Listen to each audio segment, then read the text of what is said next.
चलो देखो, चैप्टर अपना चल रहा था। चैप्टर का नाम है अंतरराष्ट्रीय संगठन यानी कि इंटरनेशनल ऑर्गेनाइजेशन। इसका हम पार्ट 2 करने जा रहे हैं। फर्स्ट पार्ट हमने ऑलरेडी कर लिया है, ठीक है। और अब हम समझने वाले हैं जो यूएनओ है यानी कि यूनाइटेड नेशन ऑर्गेनाइजेशन, इसकी जो एजेंसियां हैं। एजेंसी समझते हो क्या होता है? मतलब समझो कि ये भी वो चीज है जैसे यूएनओ काम करती है बड़े स्तर पर, यानी कि देशों के स्तर पर, वर्ल्ड के स्तर पर, उसी प्रकार से देखा जाए तो डब्ल्यूटीओ और उसकी जितनी भी एजेंसियां हैं वो इसी तरीके से काम करती है। तो डब्ल्यूटीओ, जिसको फुल फॉर्म अगर देखा जाए तो इसको कहते हैं वर्ल्ड ट्रेड ऑर्गेनाइजेशन, और हिंदी में बोले तो इसको बोलते हैं विश्व व्यापार संगठन। विश्व व्यापार संगठन बेसिकली, इससे ही आपको क्लियर हो रहा होगा कि व्यापार का मतलब होता है एक तरीके से ट्रेड। और ट्रेड कैसे होता है? जैसे हम देखते हैं कि मार्केट में जाते हैं, कुछ सामान खरीद के लेके आते हैं, बदले में हम पैसा देते हैं, है ना? ऐसा होता है। तो इसे तो हम बाजार कह देते हैं। लेकिन यही बड़े स्तर पे अगर देखा जाए, जिसमें बहुत सारा सामान एक साथ जाता है और आता है, उसी को हम व्यापार का नाम देते हैं, ठीक है। अब देखिए, इसमें हम क्या पढ़ते हैं? सबसे पहला चीज कि यह अंतरराष्ट्रीय संगठन है जो कि वैश्विक व्यापार के कानूनों को निश्चित करता है। वैश्विक का मतलब क्या होता है? ग्लोबली। वैश्विक का मतलब क्या होता है? ग्लोबल लेवल पे, ठीक है। यानी कि it is an international organisation that establishes and regulates the rules of global trade, ठीक है। यानी कि बड़े स्तर पे देखा जाए तो ये काम करता है। दूसरे नंबर पे इसकी स्थापना कब हुई थी? 1995 में, ठीक है। यानी कि देखा जाए स्टैब्लिशमेंट हो गया 1995 में। और ये WTO, general agreement on tariff and trade, जिसको गेट के नाम से जाना जाता है, इसके उत्तराधिकारी के रूप में काम करता है। यानी कि जैसे मैंने आपको बताया था, यूएनओ किसके बाद आया था? लीग ऑफ नेशन के बाद। इसी प्रकार से डब्ल्यूटीओ कब आया? ये तो हमें पता लग गया 1995। लेकिन उससे पहले अगर देखा जाए किस नाम से जाना जाता था? General agreement on tariff and trade. समझ में आ रही बातें? चलिए, तो हम कह सकते हैं इसके उत्तराधिकारी के रूप में काम करता था। सदस्य संख्याओं की बात करें तो कितनी हो जाएगी? 150। डब्ल्यूटीओ पर अमेरिका, यूरोपीय संघ, जापान जैसे बड़ी बड़ी शक्तियों का दबदबा है। दबदबा का मतलब क्या होता है? कंट्रोल रहना। क्या होना? कंट्रोल होना। तो जितने भी बड़े बड़े जो देश हैं, ये अपना कंट्रोल बनाकर रखते हैं किस पे? डब्ल्यूटीओ पे। समझदारी बात। क्यों बना के रखते हैं? क्योंकि सबसे पहली बात, ये बड़े कंट्रियों के दबाव में आते हैं और ये उन्हीं के हिसाब से फंक्शन भी करते हैं, इस वजह से ये चीजें। चलिए, यहां तक कोई दिक्कत है आप लोग को? तो ये पहली एजेंसी के बारे में पढ़ लिया, जिसका नाम है डब्ल्यूटीओ। आगे बात करते हैं आईएमएफ। इसका फुल फॉर्म क्या होगा? International Monetary fund. यानी कि देखा जाए हिंदी में बोलते हैं अंतरराष्ट्रीय मुद्रा कोष। अब बताइए आप लोग कि अंतरराष्ट्रीय मुद्रा कोष, मुद्रा मतलब होता है पैसा, यानी कि ये वो संगठन है जो पैसे देने का काम करता है। और ये काम तब किया जब शीत युद्ध के कुछ वक्त में कुछ संगठनों ने, शीत युद्ध के बाद के वक्त में कुछ संगठनों ने बड़ी अहम भूमिका निभाई थी, विशेषकर संसार की अर्थव्यवस्था में। इसमें से एक क्या था? आईएमएफ था। यानी कि in post of cold war era several organisation have played a significant role, specially the global economy of one of them is the International Monetary Fund. अच्छा, पेपर में क्या आता है? तो पेपर में इसका सबसे पहली बात तो फुल फॉर्म पूछ लिया जाता है, ठीक है। मैक्सिमम तो यही देखने को मिला है। लेकिन अगर सपोज कभी ऐसा मिल गया, ठीक है, तो ये पूछ लिया जाएगा 2 नंबर, ठीक है। 2 या 3 नंबर, इससे ऊपर नहीं जाता। ये मत सोचो कि 4 नंबर या फिर 6 नंबर में आ जाएगा, ऐसा नहीं होता है। समझ पा रहे हो? तो क्या क्या समझा हमने? सबसे पहले हमने ये देखा कि आईएमएफ का फुल फॉर्म। दूसरे नंबर पे हमने बात किया कि जब शीत युद्ध का अंत हुआ था, कोल्ड वॉर जब खत्म हुआ था, तो उसके बाद ये जो ऑर्गेनाइजेशन है, इसने एक अहम रोल यानी कि इंपॉर्टेंट रोल प्ले किया था।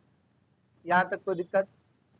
आगे, ये जो संगठन है वैश्विक स्तर पर, वैश्विक का मतलब समझना यहाँ पे ग्लोबल, ग्लोबल मतलब वर्ल्ड, ठीक है। यह संगठन वैश्विक स्तर पर वित्त व्यवस्था, वित्त का मतलब क्या होता है, फाइनेंस, ठीक है, फाइनेंस ऑर्गेनाइजेशन की क्या करता है, देखभाल करता है।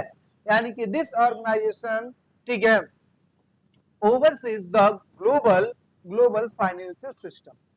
आगे बात करते हैं, और अगर कभी किसकी जरूरत पड़ जाए, पैसे की जरूरत पड़ जाए या फिर किसी भी टेक्नोलॉजिकल मदद की जरूरत पड़ जाए, तो जो आईएमएफ है उसकी सहायता करता है और वो चीज उसको प्रोवाइड करता है। समझ में आ रही बात? बताइए डब्ल्यूटीओ का फुल फॉर्म। अरे तो आप लोग क्या कर रहे हो, आप भी बोलो। डब्ल्यूटीओ का full form world trade organisation, Hindi में बोले तो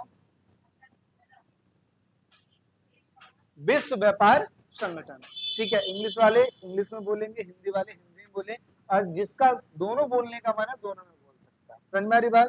जितना ज्यादा बोलोगे याद उतना ही रहेगा, क्योंकि नेक्स्ट बैच में जब हम आगे करेंगे तो पिछला जब हम रिवाइज करेंगे उसमें आपका हेल्प करेगा।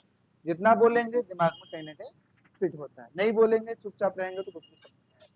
यहाँ तक कोई दिक्कत परेशानी बोलिए। चलिए नेक्स्ट बात कर लेते हैं, अगला समझते हैं अंतरराष्ट्रीय आणविक ऊर्जा एजेंसी, यानी कि इंटरनेशनल एटॉमिक एनर्जी एजेंसी, जिसको आईएईए के नाम से जाना जाता है। और मेरे हिसाब से पिछले साल या उससे पहले एक साल, मतलब पिछले बीते 1 या 2 साल में या तो इसका फुल फॉर्म पूछा गया था या तो इसके बारे में पूछा गया था, क्योंकि मुझे ध्यान है कि जब मैं पेपर सॉल्व करा रहा था तो उस समय ये आया था, ठीक है। तो अब सबसे पहले समझो कि ये आणविक ऊर्जा एजेंसी है, मतलब एटॉमिक एनर्जी एजेंसी है। एक देश के लिए सेफ्टी के लिए वेपन्स बनाने की जरूरत पड़ती है। वेपन्स बनता है ना, कुछ वेपन्स होते हैं जो नॉर्मली हो जाते हैं, कुछ वेपन्स ऐसे होते हैं जो कि बहुत ही ज्यादा खतरनाक होते हैं, ठीक है। जैसे न्यूक्लियर बम, सुने हो ना, फटता है, और कैसे वो ऐसा फटेगा जैसे, जैसे आप नेटवर्क मार्केटिंग जानते हो ना, चैन सिस्टम कैसे होता है, 1 से 2, 2 से 4, 4 से 8, ऐसे ही समझो ये डबल डबल होते रहता है, ठीक है। तो इसी वजह से देखा जाए तो यह एक परमाणविक ऊर्जा के शांतिपूर्ण इस्तेमाल को बढ़ावा देने और सैन्य उद्देश्यों में इसके प्रयोग को रोकने की चेष्टा करता है। मतलब ये इसलिए बनाया गया है ताकि जो देश ना गुस्से में आके कहते हैं मैं परमाणु बम छोड़ दूंगा, या फिर मेरे पास ये वाला हथियार रखा है इससे मैं फायरिंग करूंगा, तो वो चीज गलत है। समझ में आ रही बात? वो चीज क्या है, गलत है।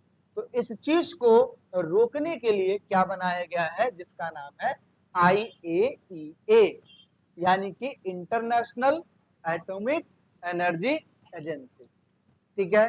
काम समझ में आ रहा है? डब्ल्यूटीओ का काम क्या था, ट्रेड को मैनेज करना। किसको मैनेज करना, ट्रेड को मैनेज करना। आईएमएफ का काम क्या था, मॉनेटरी फंड को मैनेज करना, पैसे को मैनेज करना, जरूरत पड़ेगी तो हमें देना, मतलब उनको देना पड़ेगा। और तीसरा आईएईए का काम क्या है, ये एटॉमिक एनर्जी को मैनेज करने का काम करते हैं कि भैया जहां जरूरत है, हालांकि इसकी जरूरत तो होती नहीं है, हमेशा हथियार युद्ध को बढ़ावा देता है और युद्ध हमेशा नुकसानदायक ही होता है। लड़ाई जब चाहे छोटे या बड़े में हो, नुकसान तो दोनों का है, बशर्ते बात है किसी का कम है तो किसी का ज्यादा है। कोई दिक्कत परेशानी है? देखिए तो ये चीज है, it promotes the peaceful use of the nuclear energy and works to the prevent use its uses for the military purposes, ठीक है। आगे बात करते हैं, इस संगठन के अधिकारी नियमित तौर पर विश्व की परमाणविक सुविधाओं की पड़ताल करते हैं। क्या हुआ इसका मतलब कि संगठन के जितने भी अधिकारी होते हैं, जितने भी लोग होते हैं, ऑफिसर होते हैं, ये करते हैं, ये बड़े स्तर पर देखते हैं, विश्व के स्तर पर देखते हैं कि परमाणविक जो चीज है उससे कहीं खतरा तो नहीं हो रहा है, या फिर जिसके पास वो बहुत इजीली मतलब सही से रख पा रहा है कि नहीं रख पा रहा है, ठीक है। तो ये चीज करने का काम करते हैं, ठीक है। यानी कि the officials of this organisation regularly inspect nuclear facilities around the world. आगे बात करते हैं आगे बात करते हैं, जिससे नागरिक परमाणु संयंत्रों का प्रयोग सैन्य उद्देश्यों के लिए ना करे। मतलब ये नहीं कि थोड़ी सी लड़ाई हुई नहीं और आपने बम को छोड़ दिया, ऐसा चीज ना हो, ये इस चीज का ध्यान देते हैं। यानी कि this inspections ensure that the civilian nuclear facilities are not use for the military purpose, ये मिलिट्री पर्पज के लिए यूज नहीं होना चाहिए। ठीक है, हमने तीनों के बारे में पढ़ लिया, चलो बहुत बढ़िया। अब हम थोड़ा सा और आगे चलते हैं। आगे देखिए, ये है एमनेस्टी इंटरनेशनल, जो कि पूछा जाता है 2 नंबर में और ये मोस्ट इंपॉर्टेंट है। एमनेस्टी इंटरनेशनल क्या है, याद रखना, ये स्वयं सेवी संगठन है और पेपर में जो टीचर होता है ना, वो कुछ ऐसी चीजें हैं जिसको मार्क कर लेता है कि भाई ये क्वेश्चन अगर आया तो बच्चों को ये जरूर लिखना है। जैसे अभी सपोज मैं टेस्ट लिया आपका, टेस्ट में जब आप लोग लिखोगे तो कहीं ना कहीं मेरे दिमाग में जाएगा कि एमनेस्टी इंटरनेशनल पूछा हूं तो ये लाइन हर एक बच्चे की कॉपी में मिलनी चाहिए, क्योंकि ये मोस्ट इंपॉर्टेंट लाइन है। क्या है एमनेस्टी इंटरनेशनल, क्या है, एक स्वयं सेवी संगठन है। जैसे एनजीओ होता है ना, नॉन नॉन क्या बोलता है, नॉन प्रॉफिट ऑर्गेनाइजेशन होता है ना, इसी प्रकार से अगर देखा जाए तो जो एमनेस्टी इंटरनेशनल है ये स्वयं सेवी संगठन खुद के द्वारा चलाया जाता है। देखिए क्या लिखा है, Amnesty International is non governmental organisation, जिसको एनजीओ के नाम से जाना जाता है। आगे, यह संगठन संपूर्ण संसार में किसकी रक्षा करने के लिए बनाया गया है, मानवाधिकार। मानवाधिकार का मतलब होता है ह्यूमन राइट्स के लिए बनाया गया है, ताकि व्यक्ति का ह्यूमन राइट्स बरकरार रहे, कहीं उसका वायलेशन ना हो, ठीक है, कहीं उसका शोषण ना हो, एक्सप्लॉयटेशन ना हो। समझ रही बात। तो यह संपूर्ण संसार में मानवाधिकारों की रक्षा के लिए क्या चलाता है, अभियान चलाता है। अभियान समझते हो ना, एक तरीके से कैंपेन चलाता है, कैंपेनिंग करता रहता है उस चीज को। यानी कि this it conducts campaigning around the world to protect and promote human rights। आगे, यह संगठन मानवाधिकारों से जुड़े रिपोर्टों को तैयार भी करता है और क्या करने का काम करता है, प्रकाशित भी करने का काम करता है। The organisation prepares and publishes reports on the human rights issues। ठीक है, सबसे पहले उस चीज को प्रमोट भी करता है, उसको पब्लिश करने का काम करता है। ठीक है,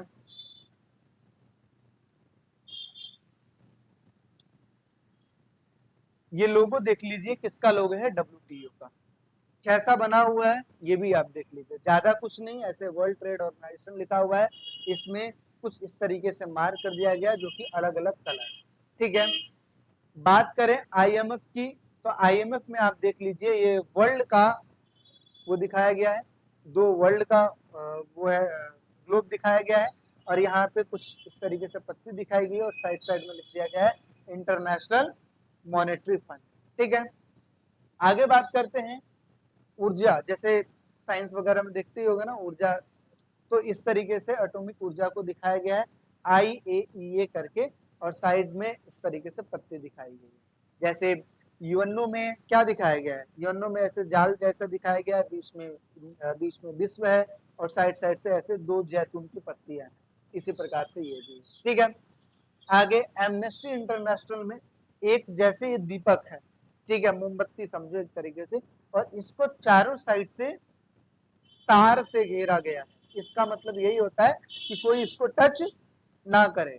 तो इसी प्रकार से ये समझो कि ह्यूमन राइट्स है, क्या है, ह्यूमन राइट्स है, इसको कोई वैसी चीजें टच ना कर पाए। ठीक है, समझ में आया सबके। चल आगे बढ़, ये क्या लिखा हुआ है, ह्यूमन राइट्स वॉच। यानी कि ह्यूमन राइट वॉच क्या है, यह मानवाधिकारों की वकालत करता है। जैसे एमनेस्टी इंटरनेशनल है ना, एमनेस्टी इंटरनेशनल है ना, वो क्या करता है, ह्यूमन राइट्स के ऊपर काम करता है। इसी प्रकार से ह्यूमन राइट्स वॉच भी है, जो क्या काम करता है, यह भी मानवाधिकारों की वकालत करता है। वकालत मतलब क्या आता है, उसकी सेफ्टी प्रोवाइड करने के लिए काम करता है, जिससे जिनसे संबंधित अनुसंधान करने वाला एक अंतरराष्ट्रीय स्वयंसेवी संगठन है। मतलब क्या समझ में आया, ये भी एक प्रकार का स्वयंसेवी संगठन है जो कि मानवाधिकारों के लिए बनाया गया है और ये मानवाधिकारों की वकालत करता है।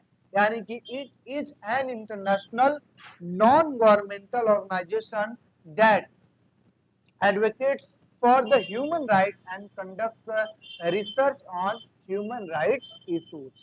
ठीक है, आगे बात करते हैं।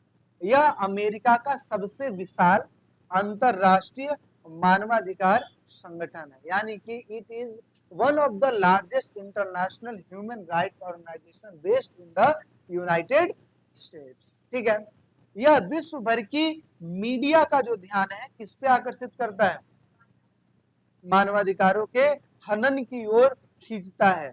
यानी कि जहां पर भी मानवाधिकारों के लिए मतलब मानवाधिकार को दबाया जा रहा हो, एक्सप्लॉयटेशन किया जा रहा हो, शोषण किया जा रहा हो, ये क्या करता है, उनका जो ध्यान है उस चीज के ऊपर, यानी कि विश्व का ध्यान उस चीज को ऊपर लेकर जाता है। It draws the attention of the global media to human rights violation around the world. ठीक है, आगे बात करते हैं। इसने बारूदी सुरंगों पर रोक लगाने के लिए और बाल सैनिकों का इस्तेमाल रोकने के लिए अंतर्राष्ट्रीय दंड न्यायालय की स्थापना के लिए अभियान चलाने में सहायता की है। अच्छा, अब एक एक चीज समझना। इसने बारूदी सुरंग, इसका मतलब क्या होता है? बारूदी सुरंग जानते हो क्या होता है? जैसे जैसे बहुत सारे पहाड़ होते हैं ना, अब पहाड़ में छेद करना है, देखते हो ना बहुत सारे जगहों से रेल गुजरती है, तो छेद तो करना ही पड़ेगा।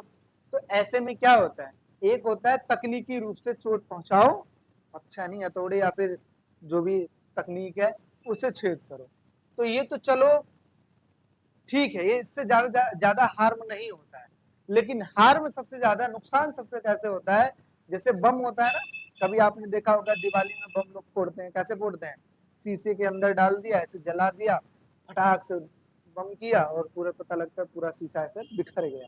उसी प्रकार से ये लोग भी ऐसी जगह जहां पर इस तरीके से पहाड़ों में छेद किया जा रहा हो, बमों के द्वारा बारूदी सुरंग बनाई जा रहे हो, ऐसे में दरारें पड़ जाते हैं पूरे पहाड़ पे, और वो जो कि नुकसानदायक है। और इसी वजह से ये देखते हो ना, देखते देखते अर्थक्वेक आता है और पूरा बिल्डिंग तहस नहस है, ये इसी की वजह से। समझ में आ रही बात है? क्योंकि कहीं ना कहीं ये इम्पैक्ट हमें दिखाई नहीं देता है, लेकिन दिखाई बाद में देता है। तो ये वही चीज है, बारूदी सुरंगों पर क्या लगाया जाए, रोक लगाया जाए। बाल सैनिकों का इस्तेमाल पर रोक, मतलब जैसे बाल सैनिक मतलब क्या था, बच्चों का वो चीज बनाना। कहते हैं कि एक मेच्योरिटी जरूरी है सेनाओं में, अगर मेच्योर नहीं रहेंगे तो कभी भी कुछ भी हाथ में वेपन से कभी भी इस्तेमाल कर देंगे। समझ में आ रहा है? कहते हैं कि सबसे ज्यादा खतरनाक सांप छोटा सांप होता है, बच्चा वाला सांप। क्यों? उसको पता ही नहीं कितना पॉइजन डालना है, वो ज्यादा ही डाल देता है, बंदा मर जाएगा तुरंत। ठीक है, बड़े सांप होते हैं लिमिटेड में वो सारी चीजें करते हैं। ठीक है, इसी प्रकार से जो बाल सैनिक है इसको, इसके लिए भी रोक लगती है।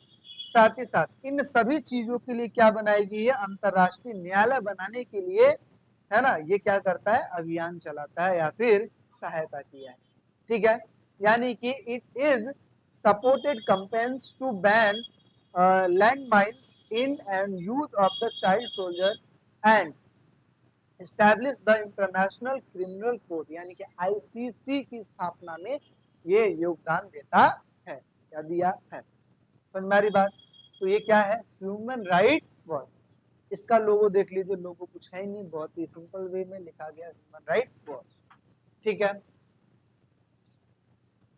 बढ़े आगे, चलिए नेक्स्ट बढ़ते हैं। अब आ जाता है अपने पास विश्व बैंक।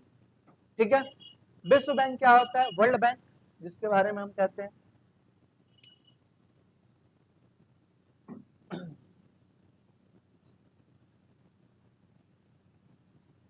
देखिए, आपने देखा होगा कि हमारे देश का, हमारे देश में अगर देखा जाए तो बहुत सारे बैंक हैं, कुछ प्राइवेट बैंक हैं, कुछ गवर्नमेंट बैंक हैं, लेकिन सबका जो हेड है वो कौन है, आरबीआई। ठीक है, अब आरबीआई रिजर्व बैंक जिसको हम कहते हैं, ये विश्व कह रहा हूं, इंडिया का सबसे बड़ा बैंक है। लेकिन ऐसे ही विश्व के स्तर पे देखा जाए, वो बनाया गया है विश्व बैंक। कहते हैं देशों को अगर पैसा चाहिए तो कहां संपर्क करेंगे? विश्व बैंक। ठीक है, तो देखिए वर्ल्ड बैंक जिसको कहा जाता है, दूसरे विश्व युद्ध के तत्काल बाद, जैसे दूसरा विश्व युद्ध खत्म होता है उसके बाद 1945 में विश्व बैंक की स्थापना हुई थी।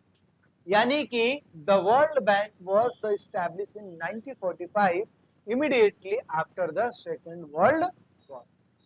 तो दिक्कत परेशानी, इस बैंक की गतिविधियां मुख्य रूप से विकासशील देशों से संबंधित है। किससे संबंधित है? जैसे अच्छा बताइए, बैंक आज की डेट में किसको लोन देता है? हर किसी को लोन देता है, जिसको चाहिए उसको लोन देता है। लेकिन अधिकतर हमने देखा है बिजनेसमैन ज्यादा लोन लेते हैं, क्योंकि लोन ले लेकर उनको पता है मेरे पास ऑलरेडी पैसा पड़ा हुआ है, लेकिन फिर भी मैं लोन लूं। ठीक है, उनकी एक अलग स्ट्रेटजी होती है, गवर्नमेंट को थोड़ा सा घुमाने के लिए, साथ ही साथ पैसे बचाने के लिए, बहुत सारी चीजें हैं। कहते हैं कि उनके पास कार खरीदने के पैसे होते हैं, लेकिन वो कार फाइनेंस पे ही लेते हैं, कैश में नहीं लेते। ठीक है, इसी प्रकार से अगर देखा जाए तो ये जो वर्ल्ड बैंक है वो वैश्विक बड़े स्तर पे अगर देखा जाए तो विकासशील देशों के लिए काम करता है। ऐसे देश जो कि अंडर डेवलपमेंट है, जिनका डेवलपमेंट हो रहा है। विकासशील देश कौन से होते हैं? अंडर डेवलपमेंट, जिनका विकास क्या हो रहा है? हो रहा है, उसको कहा जाता है।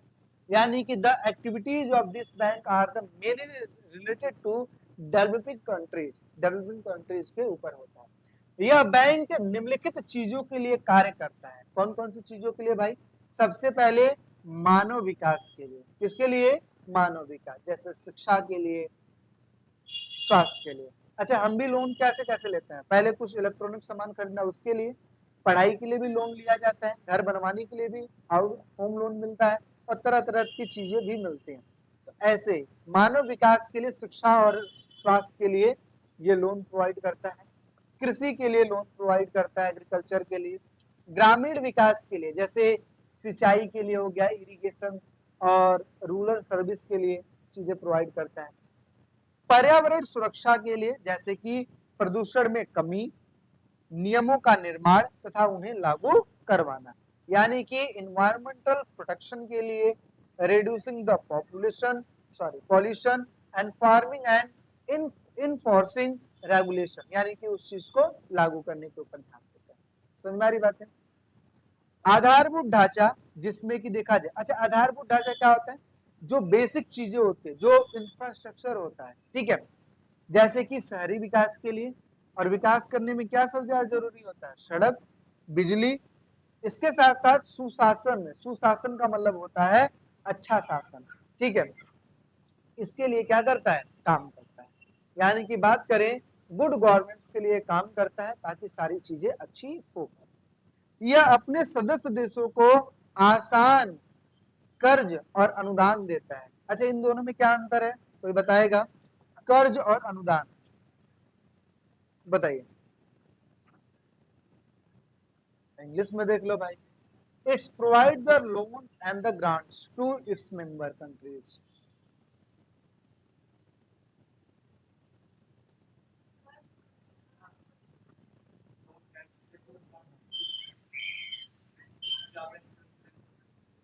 अच्छा, पर्सनली, ठीक है।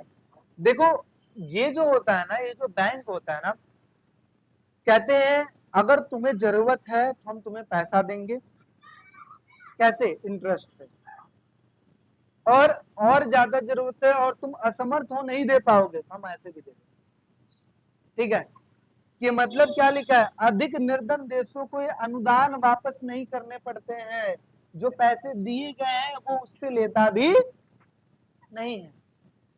अब इसका मतलब तुम मांगते रहो, ऐसा नहीं। समझे? जैसे कहा जाता है, जैसे कहा जाता है, अगर आपने लोन लिया है, क्या लिया है?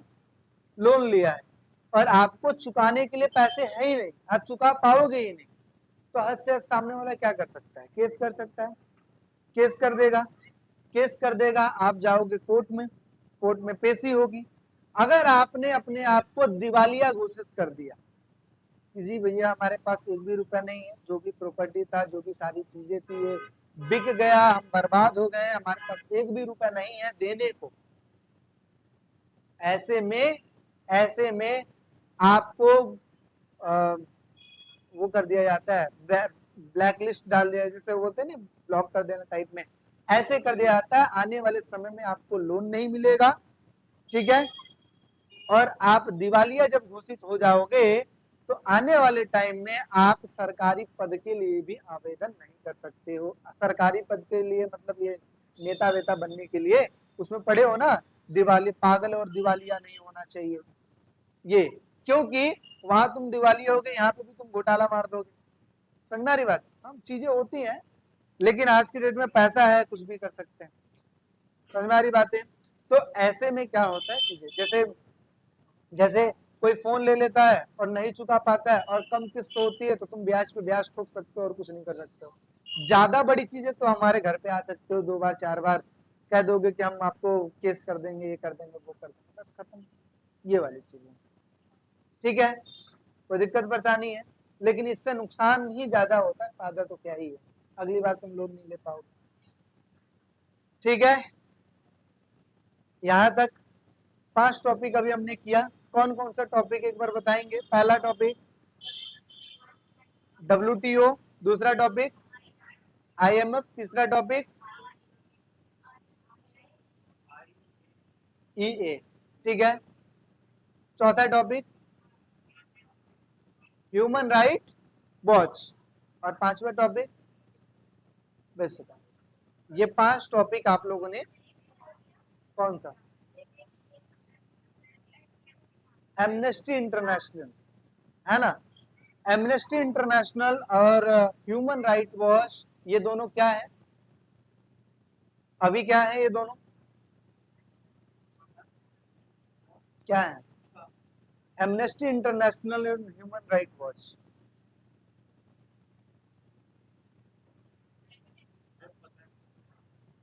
पता है और याद भी नहीं है, इसका मतलब क्या होता है?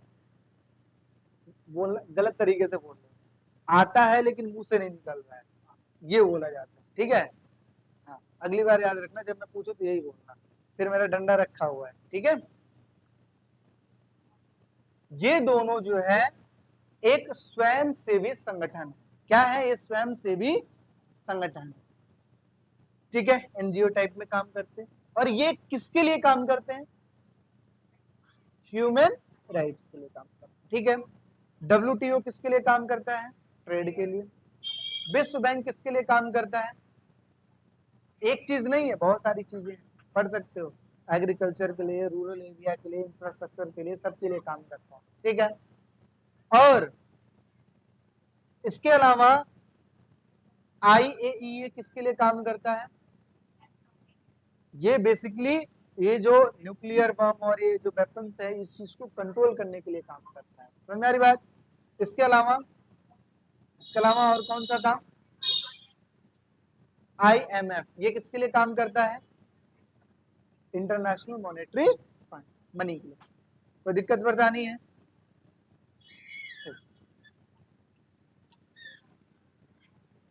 अब ये टॉपिक आप लोग पढ़ लीजिए, इसके बाद हम आज का जो है यहीं पे ओवर करेंगे। ध्यान से देखिए, ये है बीटो पावर।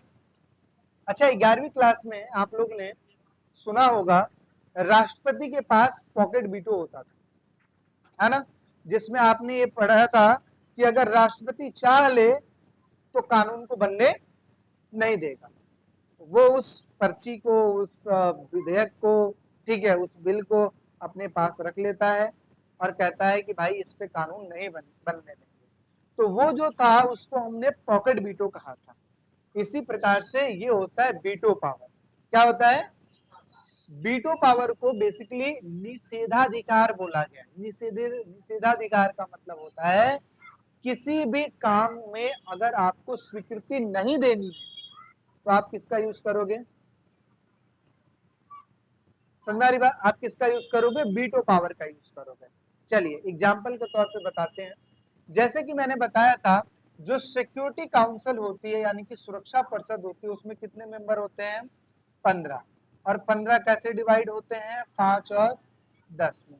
5 जो होते हैं जिसको हमने बोल दिया स्थायी यानी कि परमानेंट, और 10 जो होते हैं टेम्परेरी मतलब अस्थायी। तो दिक्कत परेशानी है। अब जो स्थायी है अमेरिका, आगे रूस, ब्रिटेन, फ्रांस, चाइना, इनको मिला हुआ है ये जो अभी मैंने बताया ना वीटो पावर मिला हुआ। वीटो पावर मिला हुआ है। अगर मान लेते हैं कोई भी एक मुद्दा है, मामला है, अगर उस पे इनसे वोटिंग करवाई जाए और इन 10 बंदों ने कहा हाँ, इन 5 में से 4 ने कहा हाँ और एक ने कहा नहीं, ये काम नहीं होना चाहिए, तो इसका मतलब इस व्यक्ति ने क्या यूज किया है? और कौन यूज कर सकता है? चाहे अमेरिका, चाहे रूस, चाहे ब्रिटेन, फ्रांस, चाहे, यही सिर्फ यूज कर सकते हैं। और ये कब यूज करेंगे? जब इनको लगता है कि भाई ये जो चीज है ना मुझे स्वीकार्य नहीं, मैं एक्सेप्ट नहीं करता हूं, तब वो क्या यूज करेंगे? वीटो पावर का यूज करेंगे। तो हम इसको निषेधाधिकार बोल सकते हैं ना। इसको हम अगर दो हिस्सों में डिवाइड करें तो एक होता है निषेध, दूसरा बनता है अधिकार, यानी कि एक ऐसा राइट जो किसी भी काम को रोकने के लिए यूज किया जाता है। जैसे कहते हैं ना धूम्रपान करना निषेध है, मतलब रोका गया है, धूम्रपान नहीं करना चाहिए, ऐसा बोला गया। इसी प्रकार से तो बस ये समझ में आ गया ना। यहाँ पर 14 की कोई वैल्यू नहीं है, सिर्फ एक की वैल्यू बन जाती है क्योंकि उसने क्या यूज कर दिया है? चलिए भाई आगे बात करते हैं। अब कहा जाता है इसीलिए सुरक्षा परिषद में सुधार की मांग की जाती है कि और भी देशों को मौका मिलना चाहिए। क्या लिखा हुआ है? निषेधाधिकार या फिर वीटो सुरक्षा परिषद के स्थायी सदस्यों की महत्वपूर्ण शक्ति होती है। मैंने बताया सिर्फ 5 देश है, उन्हीं को वीटो पावर मिला हुआ है। चलिए, veto power is an important power of the permanent member of the United Nation Security Council. निषेधाधिकार का अर्थ है स्थायी सदस्यों द्वारा संयुक्त राष्ट्र में किसी भी प्रस्ताव को पास होने से, मैंने अभी बताया कैसे रोका जाता है, यानी कि veto power means the ability of permanent member to stop the passage of any resolution in the United Nation. आगे इसका अभिप्राय यह है कि यही यदि 5 स्थायी देशों में से कोई भी एक सदस्य संयुक्त राष्ट्र सुरक्षा परिषद में रखे गए जो प्रस्ताव है इसके विरुद्ध मतलब अगेंस्ट में क्या दे देता है? वोट दे देता है, तो ऐसे में उस चीज को पारित नहीं किया जा सकता है। यानी कि this means that if even one of the 5 member vote against the proposal के अगेंस्ट में अगर वो वोट दे देता है सिक्योरिटी काउंसिल में, तो ऐसे में वो जो प्रपोजल है उसको पास नहीं किया जाएगा। तो दिक्कत है। बेशक उस पर बाकी स्थायी देशों और अस्थायी सदस्यों ने स्वीकृति दे रखी हो, पर वो प्रस्ताव पारित नहीं होगा। This is true even if all the other permanent and non permanent members support the proposal, it will still not be adopted. ठीक है, आगे बढ़ते हैं। नोट करने वाली बात क्या है कि शीत युद्ध के बाद सभी देशों ने यूएनओ के सुरक्षा परिषद में सुधार की क्या की है? अभी मैंने जो बताया ना, एक देश अगर चाहे तो प्रपोजल को रोक सकता है वीटो का यूज करके, तो ये चीजें गलत है कि नहीं? इसी को लेकर क्या चीज की मांग चल रही है? रिफॉर्म्स की मांग चल रही है, सुधार की मांग चल रही है। After the cold war all countries have the demanded reforms in the UN security council यानी कि यूएनएससी। सभी देशों को बराबर का प्रतिनिधित्व मिलना चाहिए। There is also a governing demand for the equal representation for the all countries. सबके लिए एक समान वो चीजें होनी चाहिए। ठीक है, ये हो गया अपना ये चीज। अब नेक्स्ट बैच में ये जो अपना चैप्टर है ये हो जाएगा ओवर, और आई होप सो आपको चीजें समझ में आएगी।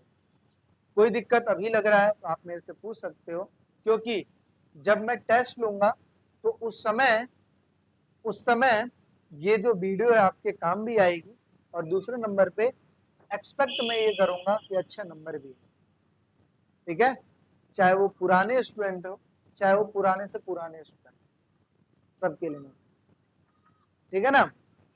कोई क्वेश्चन है अभी? नहीं है?